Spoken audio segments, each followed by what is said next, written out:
Mr. Speaker, I rise today to call upon all members of Congress to stand beside Israel and combat anti-Semitism, ethnic hatred, and prejudice-driven boycotts, whether at home, abroad, and certainly from members of this chamber.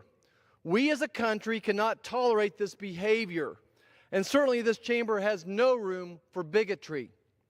Furthermore, I must warn the general public that despite the warranted outcry we saw in response to the representative from Minnesota's irresponsible comments, that this is the new normal for the liberal base in America. To be clear, anti-Semitism has become an all too common occurrence in politics among the Democrat base and the far left, who see Israel as nothing more than an extension of phantom corruption and colonialism. Politicians who appeal this type of ignorance are simply shoring up a new Democratic constituency. That is the ethos that has primed the Minnesota representative's ludicrous and insulting accusation of bought and paid for politicians who stand with Israel. It is that type of loose, cheap, anti-Semitic rhetoric that led to the rise of the Third Reich. It's clear to all of us there are a couple new colleagues across the aisle that need to be reminded. In fact, they need to admit that the brutal regime of Iran continues to be the chief obstacle to peace and security in the Middle East, and thus the root of most all terrorism that threats our homeland.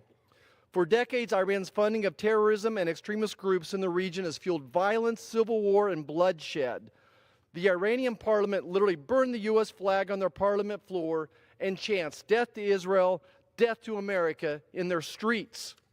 At home, all Americans must oppose the radical and xenophobic boycott, divestment, and sanctions movements which are promulgated by the left. This BDS campaign is peddled by intellectually dishonest anti-Semites whose sole purpose is to attack Israel, attempting to delegitimize and isolate it from the rest of the world. Any member of this congressional body with ties to the BDS movement should renounce them immediately. We must hold our elected officials accountable, whether on Twitter, the halls of Congress, or discussing insinuations and bigotry must be condemned in all forms. Those who continue the use of anti-Semitic rhetoric should be held accountable for their actions. The Democrats should hold the high standards and the high bar that the Republican leader has taken when it comes to committee assignments to those who make bigoted remarks. America must continue to stand together in support of Israel and support of peace in the Middle East and the world. We must build upon our unbreakable alliance with Israel and overcome the challenges that become with building a better, safer world.